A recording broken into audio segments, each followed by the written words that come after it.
Salut à tous, alors je m'appelle Gaïa Impérial, j'ai 18 ans, je suis drag queen et make-up artiste sur Nantes. Et je suis vraiment passionnée par le maquillage, je trouve que c'est la façon la plus originale d'exprimer qui l'on est artistiquement et créativement. Et voilà pourquoi cette année j'ai décidé de participer au NYX Face Awards 2020. Parce que toutes les autres années je me suis dit que j'avais pas le niveau et cette année je pense être enfin prêt. Voilà. Donc du coup je vous laisse avec la suite de cette vidéo, je vais vous montrer comment je passe de ça à ça.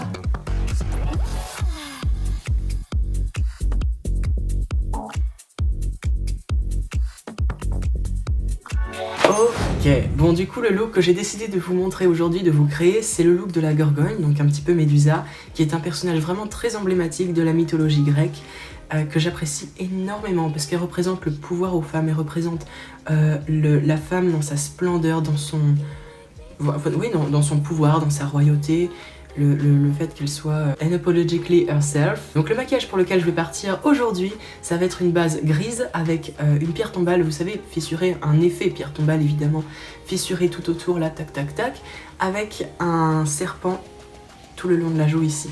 Et j'aimerais également ajouter mon petit modern twist to it, avec un petit air de Tim Burton un petit peu. Donc si jamais vous appréciez cette vidéo là, n'hésitez pas à commenter en dessous de la vidéo et voilà. Et sinon, pour ce qui concerne les NYX Face Awards, je vais envoyer ma candidature parce que j'ai juste hâte de voir où est-ce que ça peut nous mener. Et si jamais ça fonctionne pas, tant pis, mais au moins j'aurais essayé. This is the manifesto of Little Monsters. They are the kings, they are the queens, and this is the fame. Ok, alors pour commencer, ce que je vais faire, c'est que je vais cacher ses cheveux et je vais les cacher comme ça. J'aurais pu mettre une barrette ou un bandeau, mais vous savez, avec la décoloration, etc., j'avais des cheveux inégaux partout, donc c'était pas possible. Bref, maintenant qu'on ressemble à un œuf, je vais prendre ma colle Elmers et je vais venir cacher mes sourcils. Donc ce que je vais faire, c'est que je vais faire des mouvements circulaires, comme ça. Hop. Je la passe en bas. Surtout, n'hésitez surtout pas avec la colle, hein, surtout en tête de sourcil.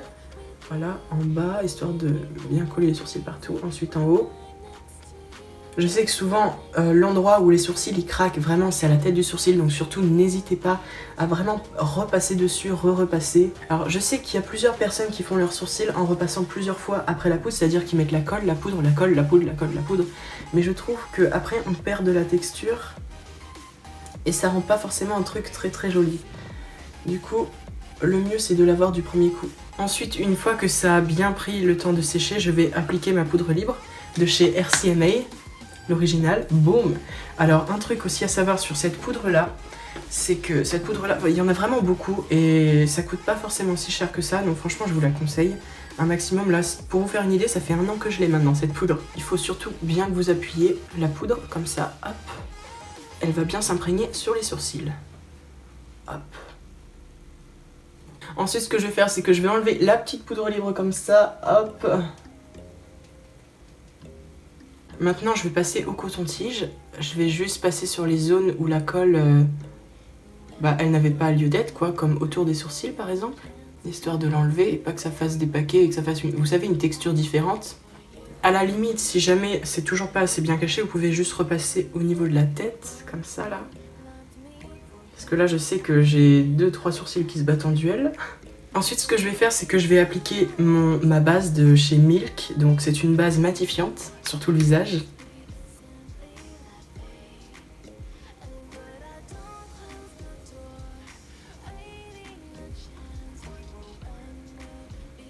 Maintenant, ce que je vais faire, c'est que je vais prendre mon face paint et j'ai mélangé en fait du blanc et du noir pour créer un espèce de gris clair.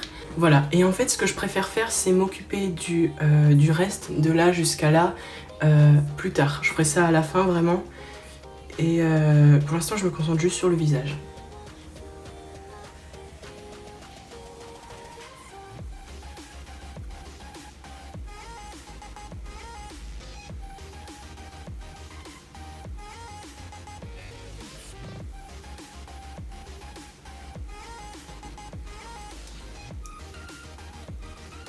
Je vais faire le baking sur toute cette zone là parce que le fard gras Franchement, pour mieux le travailler, vaut mieux le poudrer, déjà. Parce que c'est beaucoup plus intéressant de le poudrer si jamais vous voulez travailler des motifs par-dessus. Parce que si vous le laissez comme ça et qu'après vous dessinez des trucs encore par-dessus, peu importe ce que vous utilisez, si vous utilisez du fard à paupières ou du fard gras par-dessus, ça risque de se mélanger avec votre base. Donc poudrez-la vraiment à fond en premier. Par contre, attendez-vous à utiliser énormément de poudre, hein, parce que pour des maquillages comme ça, c'est pas possible de juste utiliser une poudre Rikiki, et encore moins une poudre compacte. Moi, je vous conseille surtout pas de prendre une poudre compacte. Parce que quand vous faites des maquillages artistiques comme ça prend des heures. Le temps que vous le finissiez, il y aura déjà le fard gras qui partira dans les ridules. Ah non, vraiment utiliser une poudre libre, c'est le plus important. Et voilà, donc j'ai juste laissé 2 petites secondes histoire que le baking ça se prenne vraiment bien et ensuite j'irai l'enlever. Ok, bon, du coup là j'ai enlevé tout le baking. J'ai voulu juste commencer un tout petit peu les fissures pour voir si j'utilisais bien le bon liner, enfin la bonne taille de pinceau. Parce que j'avais peur que ce soit beaucoup trop gros comme pinceau, le Epic Ink de chez NYX, pour faire juste les petites rayures, mais au final pas du tout. Ça fonctionne vraiment bien. Donc du coup je vais continuer avec le Epic Ink de chez NYX en teinte du coup noire. Et je vais continuer, en fait je vais vraiment faire des petites fissures partout. L'autre partie du visage, j'ai envie de la faire un peu plus tard, parce que je vous ai dit de toute façon je fais le serpent de ce côté là. Donc à la limite je vais peut-être m'arrêter ici, vous voyez.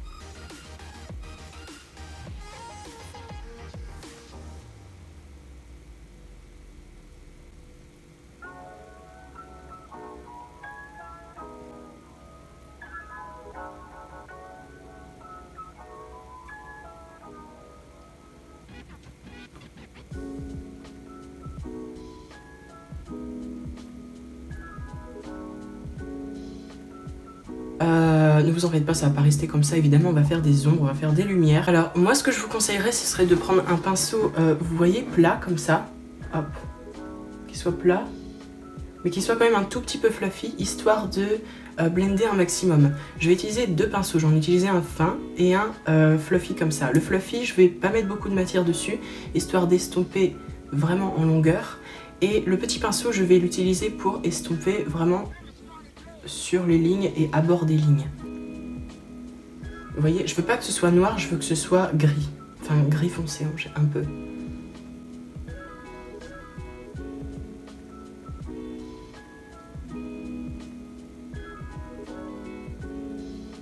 Ah oui, j'ai oublié de vous parler de la palette que j'utilisais.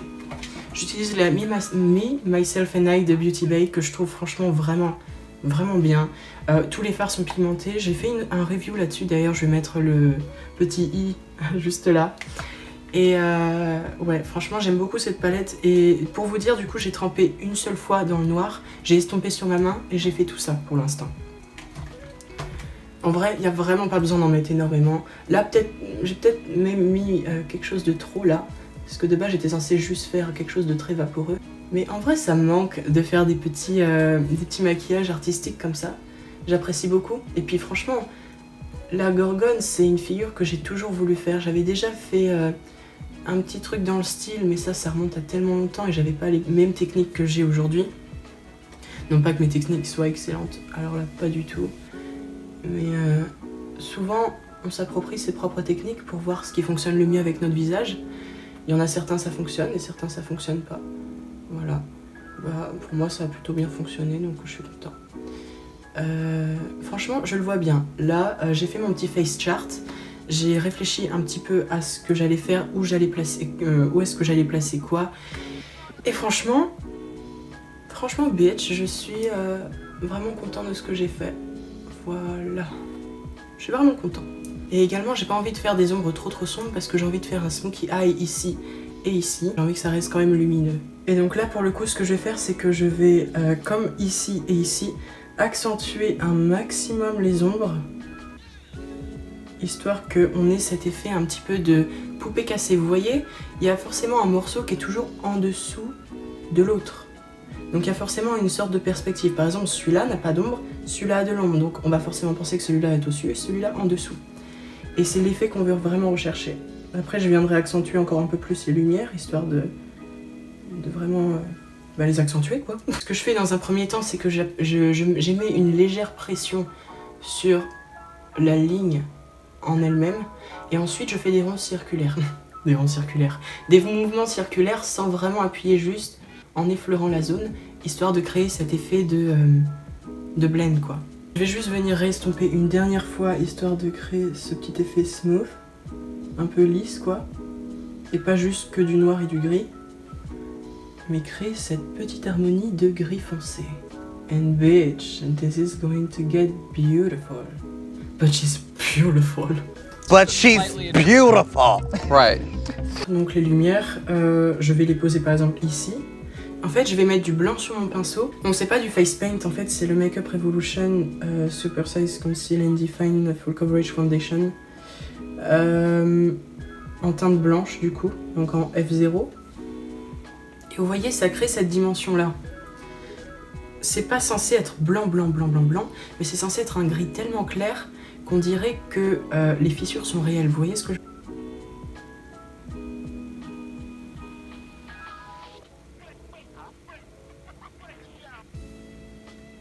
Ok, donc maintenant ce que je vais faire, c'est que je vais passer aux yeux. Donc j'ai décidé de faire un petit smoky eye. Et en fait, le but de faire des yeux vraiment noirs, noirs, noirs, très charbonneux, ça va être de les faire contraster avec la lentille blanche que je vais poser. Je sais pas si je vais en poser une ou deux. Peut-être deux, ça peut être pas mal. Mais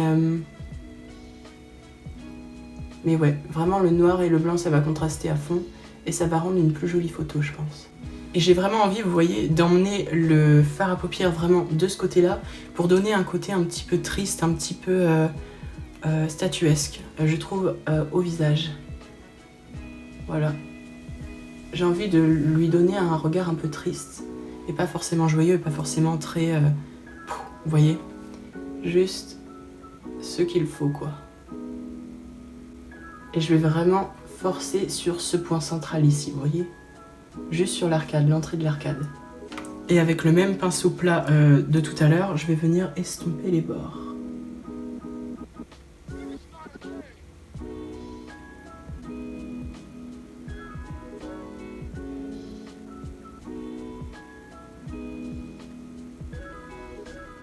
Ok, alors maintenant, le but ça va être de s'occuper du cut crease. Alors je vais faire un cut crease blanc pour le coup. Donc hors caméra, j'avais déjà nettoyé cette zone-là avec un coton et du démaquillant. Enfin un coton-tige et du démaquillant.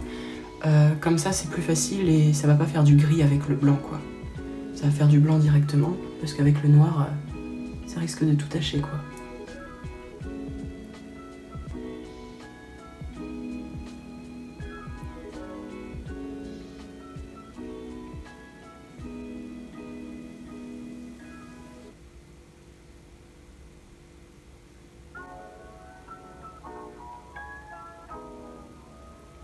Bon, et puis ne vous en faites pas là où il y a des couacs, parce que là c'est pas du tout pareil les deux.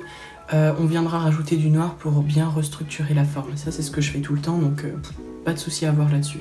Pour poudrer mon cut crease, je vais venir utiliser du glitter un peu bleu de ma palette de chez Beauty Bay, celle que j'utilise depuis le début. Vous voyez, non, je pense pas que vous arrivez à voir. Ça m'étonnerait que vous voyez de toute façon. Mais les paillettes sont magnifiques. En vrai, elles rendent... Enfin, c'est juste génial, quoi. J'adore. Et par la suite, je vais juste enlever les paillettes qui sont autour et le surplus, histoire que ça vienne pas se poser dans mes faux cils et tout. Hop, je vais venir raccorder le ras de cils avec.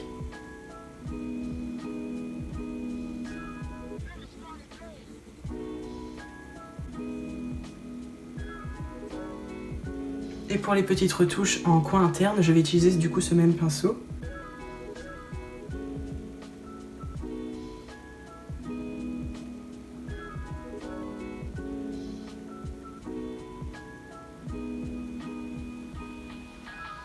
Et ensuite, étant donné que le outer corner là, vous voyez, il n'est pas fait, je vais venir en profiter pour faire tout ça. Hop, le relier au ras de cils, tout en estompant bien correctement. Et voilà, boom bitch. Bon, je suis de retour. Je devais faire une petite pause parce que je n'ai plus aucun stockage sur mon téléphone, ça s'est bloqué complètement, puis j'arrivais plus à filmer. Et ma batterie était morte, donc au moins ça m'a laissé le temps de la recharger. Et puis c'est reparti du coup. Bon, alors maintenant on va s'occuper du serpent que l'on va mettre tout ici. Donc je vais faire la structure, d'abord les contours. Donc je vais d'abord commencer par le faire sortir d'ici. Je pense que cette combinaison de couleurs, ça va être magnifique. Alors oui, une petite technique si jamais ça vous intéresse. Si vous avez des vieux liners, vous savez, qui ne fonctionnent plus, voilà, vous jetez le contenant du liner et vous gardez le pinceau à liner. Comme ça, vous n'avez pas à en acheter d'autres, c'est génial.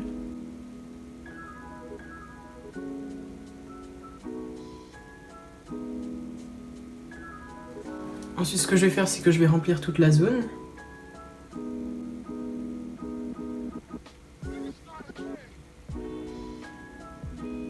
Ok, j'avais commencé à faire le contour tout autour, etc. Mais le contour, il n'était pas assez contrasté, ça allait pas du tout. Du coup, ce que je vais faire, c'est que je vais poudrer ce que j'ai déjà fait là. Hop, doucement, parce que j'ai mis beaucoup de face paint dedans. Hop. Tac. Et je ferai les contours au liner noir directement. Donc avec le même liner que j'ai fait les fissures.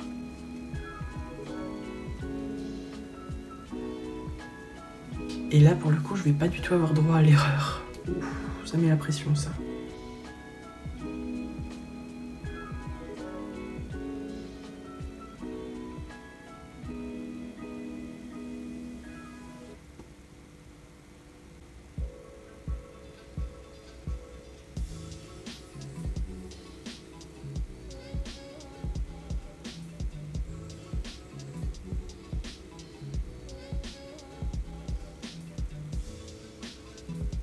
C'était compliqué.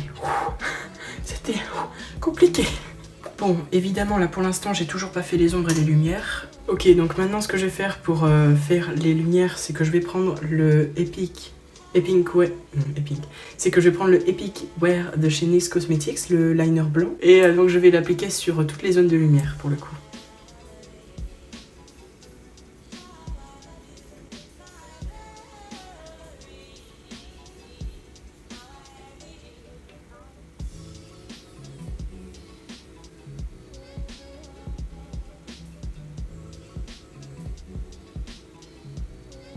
Et donc comme vous l'aurez remarqué, ce côté-là est pas forcément très abouti, mais si vous voulez, en fait c'était une base, parce que je vais appliquer après enfin je ferai ça vraiment à la fin, au moment du reveal, je ferai une feuille, si vous voulez, avec un serpent qui part de ce côté-là, pour en rajouter un autre évidemment, parce que là c'est vrai que ça fait un petit peu vide comme ça. Donc en vrai, ne vous en faites pas pour cette partie-là, c'est pas très clean, mais ça le sera vers la fin, donc je m'en fais pas pour ça quoi.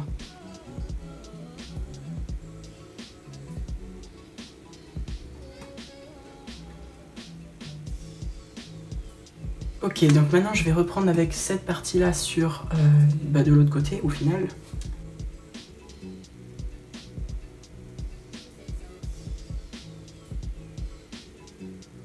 Et donc comme tout à l'heure, je vais faire exactement le même processus que pour ici en fait.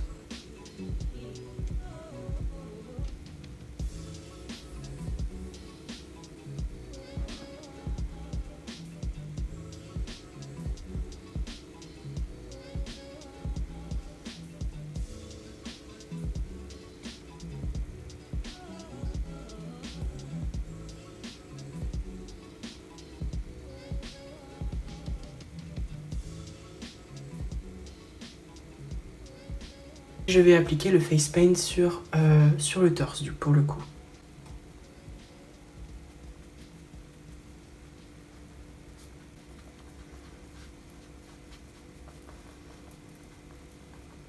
Ok, donc une fois que j'ai fait la base, je vais venir faire le baking comme pour tout à l'heure, histoire que ça colle pas vraiment de trop et que ce soit vraiment un rendu mat pour ensuite faire les fissures tout simplement.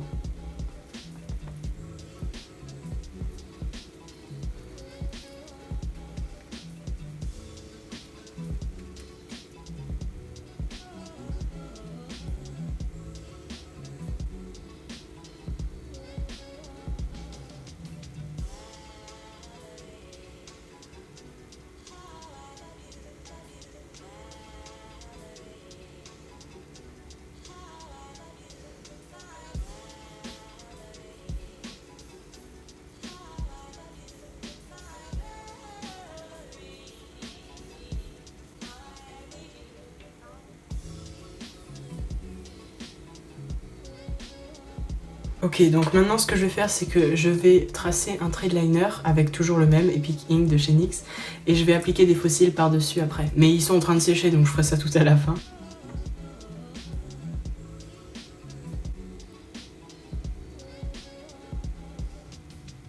Et un truc que j'aime vraiment bien faire, c'est pas faire la virgule et simplement blender le liner dans le fard à paupières. Parce que vous voyez, le liner est super opaque et mon eyeshadow a souvent été blendé. Donc ils n'ont pas la même consistance et ils n'ont pas la même couleur. Il y en a un qui est très foncé en gris, il y en a un qui est vraiment noir. Donc on va les blender ensemble. Par contre, il faut pas attendre que ça sèche, sinon ça fonctionnera pas. Vous voyez? Boom bitch. Boom bitch. Maintenant je vais appliquer mon mascara de chez Too Faced, le Damn Girl, qui honnêtement me fait des cils géniaux. Enfin, ça me fait pas d'épater ni rien. Et je vais ensuite appliquer un rouge à lèvres noir de chez Revolution Pro. Et ce qui est pas mal avec ce rouge à lèvres, c'est que vous voyez, c'est un embout plat. Donc pour faire les contours, c'est vraiment l'idéal.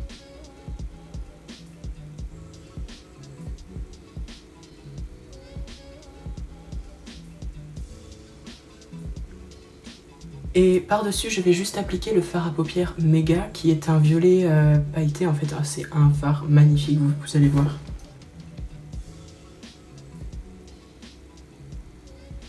Un truc par contre que j'ai quand même envie de faire, parce que je trouve que le nez là il est vraiment trop simple, c'est d'effectuer le contouring pour le coup.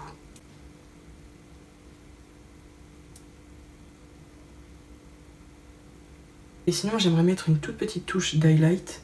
Donc pareil, c'est le bleu que j'ai appliqué juste ici. Hop, et oh là, toute petite touche. Donc là je vais appliquer les faux cils.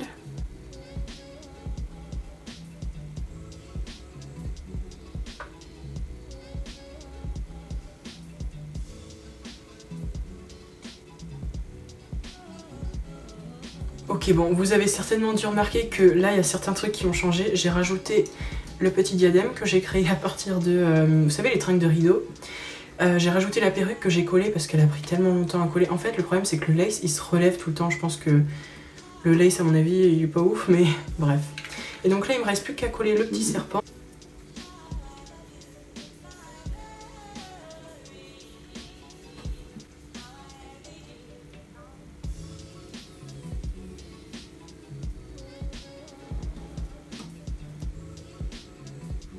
Donc je sais que je devrais pas du tout faire ça, mais je suis en train de mettre du Spirit Gum directement dessus parce que je trouve que ça colle plus rapidement et puis au moins je suis sûre que ça va pas tomber. Alors en touche finale, j'aimerais quand même ajouter des tout petits strass.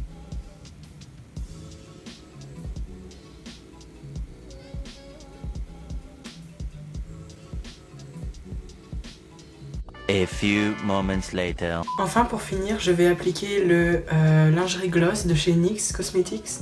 Donc c'est un gloss qui est complètement transparent et honnêtement je le mets tous les jours. Bon peut-être pas tous les jours mais quand je sors j'adore le mettre parce que il fait des lèvres mais juste magnifiques. Elles sont super lisses, super soft, super...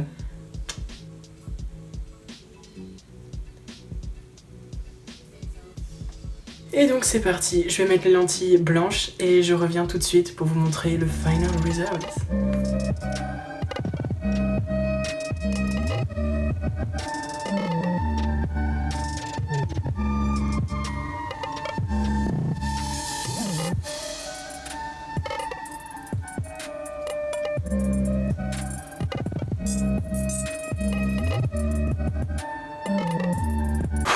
Ok, ça y est, ce look est enfin terminé. Je dis enfin parce que ce que vous ne savez pas derrière la caméra, c'est que j'y ai passé 7 heures. 7 heures. J'y ai passé 7 heures à cause des problèmes de téléphone, à cause des problèmes de setup. Enfin, c'était un gros n'importe quoi. Franchement, je suis vraiment très contente de ce que j'ai pu accomplir parce que même si j'y ai passé énormément d'heures, ça m'a fait exactement le résultat que je voulais. Et je l'avais imaginé exactement comme ça, donc c'est parfait, c'est exactement ce que je voulais.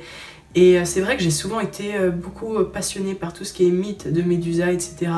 Je lisais ça quand j'étais petite. Tout ce qui était mythologie grecque, j'aimais énormément. Quelque chose dans le mythe de Médusa qui est quelque part mélancolique, touchant, mais en même temps tellement puissant et tellement prenant en fait. Et c'est pour ça que j'aime énormément les histoires comme ça. Et je pense que j'ai été inspirée aujourd'hui par ce conte-là tout simplement. Et donc ce petit look en fait, pour mieux vous parler un petit peu de mes références, est inspiré par Tim Burton, est inspiré du coup par le mythe de Médusa et il est également inspiré par tout ce qui est, je sais pas comment vous expliquer, tout ce qui est Moschino, années 60 revisité, vous voyez ce que je veux dire? Exactement ça. Et voilà, donc je me suis inspirée de ces trois éléments en même temps pour créer ce petit look là et Et ouais, l'histoire de ce look-là, c'est Médusa qui se regarde dans la glace et qui découvre enfin le pouvoir de son regard. Et qui finit par se transformer en pierre. Et également pour revenir au concours de NYX Face Awards, j'ai été longtemps passionnée par la marque NYX. J'ai beaucoup apprécié cette marque-là, je l'utilise énormément dans la vie de tous les jours. J'utilise le fond de teint, j'utilise le liner, j'utilise les crayons dans les yeux, j'utilise les gloss, j'utilise plein de trucs dans leur marque. Et franchement, je considère NYX comme étant une marque qui a un excellent rapport qualité-prix. J'ai déjà dit dans une de vidéos où je parlais des marques de maquillage qui n'étaient pas forcément très chères et très abordables pour les débutants. Et franchement, NYX a toujours eu énormément de super produits. Et pour revenir également au concours en lui-même, j'ai longtemps vu les gagnants, etc. Et je me suis toujours dit, ok, un jour il faut que tu essayes, un jour il faut que tu essayes. Et je me suis jamais vraiment laissée emporter par ce courant de concours, etc. Mais cette année, je me suis dit, c'est ta chance, tente. Et puis si jamais ça fonctionne pas, ça fonctionne pas. Mais tu auras essayé et tu seras fière de toi. Et c'est le cas, je suis super fière de moi. Je suis très contente de ce que j'ai fait. Et voilà, et j'espère que ce petit look d'ailleurs vous allez beaucoup l'apprécier. Pour moi j'ai fait mon maximum, j'ai tout donné dans ce challenge là et c'était un challenge libre. J'espère vraiment que je vais faire partie des finalistes, j'espère que ça va vraiment le faire et on verra bien comment ça se passe. Donc en attendant je vous souhaite de passer une excellente journée, je vous dis à bientôt pour une prochaine vidéo et n'oubliez pas je publie chaque samedi à 13 h. Je vous dis à bientôt et la bisette. Et souhaitez-moi bonne chance, merci. Salut.